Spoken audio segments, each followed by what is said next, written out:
Philippines was colonized for centuries by Japanese, Spaniards, and Americans, which brought sudden changes and chaos to the lives of the early Filipinos. Killings, bombings, inhumane acts, and injustices are widely seen. However, these people have no enough amount of power and influence to protect the country. Each of these colonizers has their own reasons and goals for colonizing the Philippines, which includes education. It was 1946 when Philippines became a republic and attained independence under the Proclamation of Americans. Since then, to proclaim the independence of the Philippines as a separate and self-governing nation. the Philippine government started to build their own law and states for the Philippines, including the goals of education.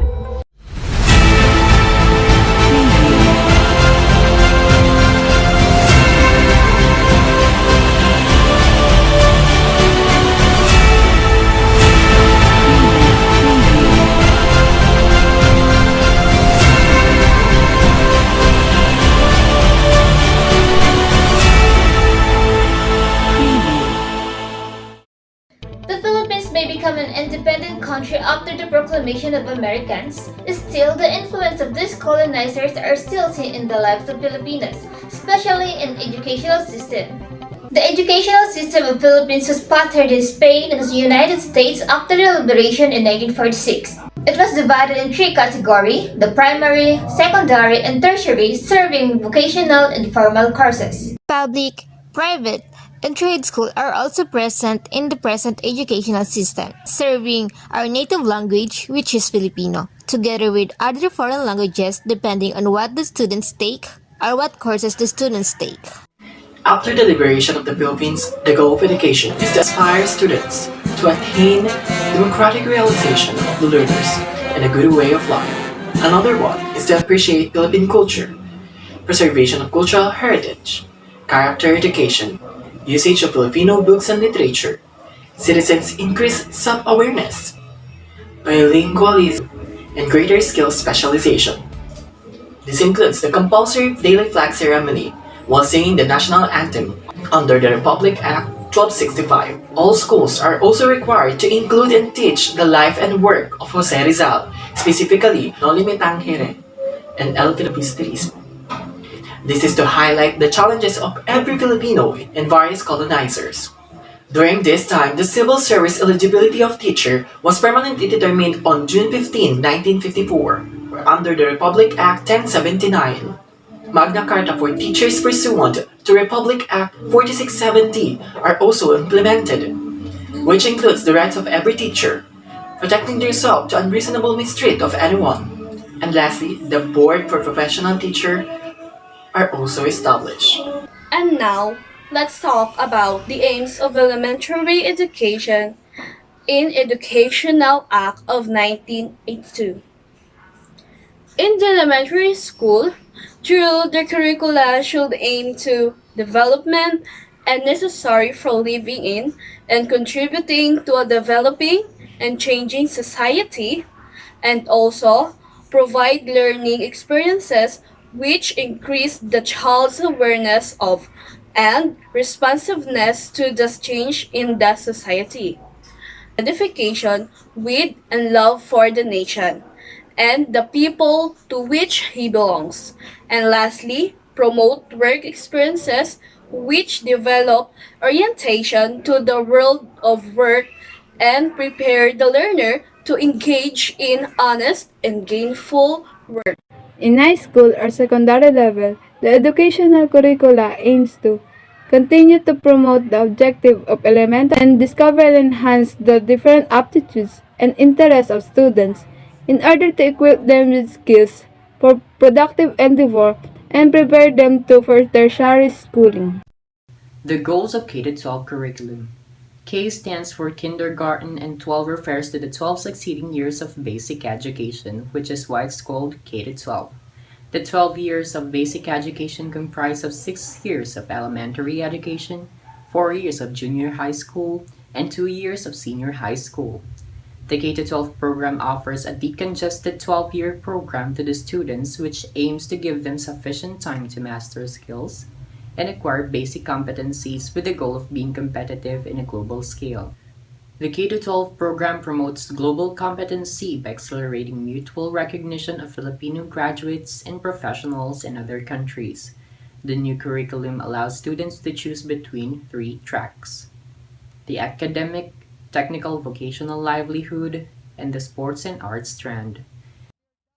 It will also give the students opportunities to undergo immersions, have relevant exposure to a variety of industries, and to have experience in their chosen track. The goals of K-12 curriculum are preparedness for tertiary learning, readiness to join the workforce, skill competency in the global job market, creates a learner-centered curriculum. K-12 fosters gainful employment and entrepreneurship. Tertiary education refers to college and university formal education based on the curricula of the different courses. The different courses should aim to provide general educational program which will promote national identity, cultural consciousness, moral integrity, and spirit vigor. Train the nation's manpower is a skill required for national development. Develop the professions that will provide leadership for the nation. And advance knowledge through research and apply new knowledge for improving the quality of human life and respond effectively in changing society. Republic Act 6972, the Barangay Level Total Protection of Children Act. It is enacted in 1990. This law requires all local government units to set up a daycare center in every barangay. Daycare centers are mandated not only to provide for the children's learning needs but also attend to their health and psychosocial needs. Preschool Republic Act 8980, Early Childhood Care and Development Act, enacted in 2000. This law identifies the growing importance of providing preschool education and addressing young children's other needs. It also recognizes parents as the children's primary caregivers and teachers. Technical Education and Skills Development Authority. TESDA, or the Technical Education and Skills Development Act of 1994, the post-secondary middle-level manpower training and development by virtue of Republic Act 7796. TESDA oversees the development of technical and vocational education institutions and programs in the country. It aims to encourage the full participation of and mobilize the industry, labor, local government units, and technical vocational institutions in the skills development of the country's human resources. Programs can be technology courses like automotive technology, computer technology, and electronic technology service. Upon graduating from most of these courses, students may take an examination from TESDA to obtain the relevant certificate or diploma. The non-formal education and alternative learning system. An organized learning activity aimed at attaining a set of objectives outside the established formal system intended for a particular clientele, especially the out-of-school youth or adult illiterates who cannot avail themselves of formal education. Courses are skills-oriented and range from 6 to 10 months. It is not only a supplement and complement of formal education, but it is an indispensable component of a lifelong learning system. Aligned with this, signed by President Rodrigo Duterte last August 3, 2017, is the Free Tuition Law, pursuant to Republic Act 10931, or the Universal Access to Quality Tertiary Education Act. It institutionalizes not to pay tuition fees and exempt from other fees in state universities and colleges, local universities, and college and state-run technical vocational institutions. All students who are enrolled in any public higher institutions or will enroll are eligible to obtain this law. It is evident that the progressive goals of education towards the success of each individual, attaining holistic changes are widely obvious in the past years.